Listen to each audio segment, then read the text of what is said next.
আমি আপনাকে ভালোবাসি আল্লাহ ও রাসূলের জন্য। এই প্রেমে কখন কেউ ভাটা দিতে পারবে না। তাই একটা শেষ সাক্ষী চাইছি। আমার ছোট ভাই নওশাদ রাজনীতি করছে, জানেন তো?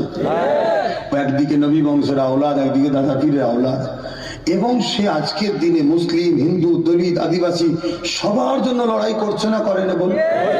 তাহলে আমাদের উচিত, সে ওয়াকাফকে বাঁচাবার জন্য সুপ্রিম কোর্টে কেসও চালাচ্ছে।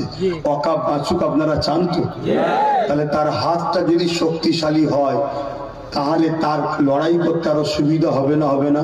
তাহলে আপনারা তার সাথ দিতে রাজি আছেন না নাই? একটু দাঁড়িয়ে দাঁড়িয়ে সাক্ষী দেন। রাজি আছেন না নাই? হাত লম্বা করে তোলে। রাজি আছেন না নাই? আমি কাউকে জোর করছি ভাই? আমি কাউকে জোর করেছি? কাউকে জোর করেছি? হাত না বান। ওয়াকাফকে বাঁচাবার স্বার্থেও তাকে শক্তিশালী করুন। কথা বুঝে আসছে? আজ কত দরদি আমাদের আছে, কেউ আমার মসজিদ মাদ্রাসার পক্ষে কেউ দাঁড়ালো না।